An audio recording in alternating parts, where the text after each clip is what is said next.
প্রিয় শিক্ষার্থী ভাই বোনেরা নমস্কার, আদাব। আশা করি সবাই ভালো আছেন, সুস্থ আছেন। তো আজকে নতুন একটা টপিক নিয়ে আসলাম। আজকের টপিকটা হচ্ছে কি, আমরা দশমিক সংখ্যাকে অক্টাল সংখ্যায় রূপান্তর করবো। দশমিক সংখ্যাকে অক্টাল সংখ্যায় রূপান্তর করবো। তো চলুন আজকের অঙ্কটা শুরু করা যাক। দেন কি দেওয়া আছে 27। 27কে যদি আমরা অক্টাল সংখ্যার বেস দিয়ে ভাগ করে তাহলে কয় 3 × 24, আর আমাদের হাতে থাকে কত 3। তারপর আমরা যদি আবার দেই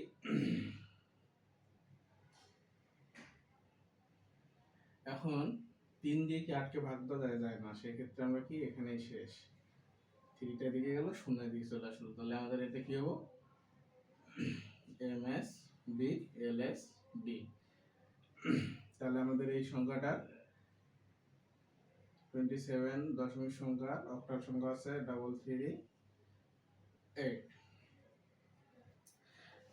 প্রিয় শিক্ষার্থী ভাই বোনেরা, যারা আজকের এই বেসিক ক্লাসটা বুঝতে পারবেন, এই বেসিক ক্লাসটা জানলেই আপনারা যে কোনো অক্টাল সংখ্যাকে যে কোনো দশমিক সংখ্যাকে অক্টাল সংখ্যায় রূপান্তর করতে পারবেন, আবার যে কোনো অক্টাল সংখ্যাকে দশমিক সংখ্যায় রূপান্তর করতে পারবেন। তো আজকের বেসিকটা যারা বুঝবেন তাদের জন্য খুবই গুরুত্বপূর্ণ একটা ক্লাস। তো আশা করি আজকের বেসিকটা সবাই বুঝতে পারছেন। ধরুন এরকম সেম আরেকটা দিল কি 25 এর এই দশমিক সংখ্যা অক্টাল সংখ্যা কি হবে। তাহলে সেম 25 নিলাম আমি।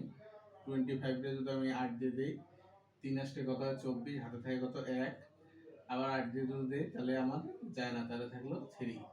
তাহলে এখানে এটা কি হলো MSB LSB। তাহলে আমাদের 25 যে দশমিক সংখ্যাটা আছে এটার অক্টাল সংখ্যা হইতেছে কত 138। প্রিয় শিক্ষার্থী ভাই বোনেরা, যারা আজকের এই দুইটা বেসিক বুঝতে পারবেন, তারা যে কোনো অক্টাল সংখ্যা করতে পারবেন।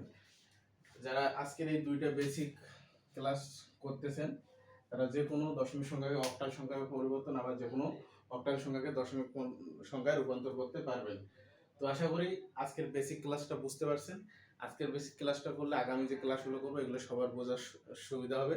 বিশেষ করে যাদের পরীক্ষা সামনে তাদের জন্য তো এটার কোনো বিকল্পই নেই। বেসিক ক্লাস করলে আপনি 60 থেকে 70% প্রশ্নের উত্তর দিতে পারবেন। আমাদের আইসিটি অ্যান্ড ইকোনমিক সলিউশনের যদি আপনি বেসিক ক্লাসগুলো করেন তাহলে আপনি 60 থেকে 70% কোশ্চেনের 60 থেকে 70% কোশ্চেনের অ্যান্সার দিতে পারবেন।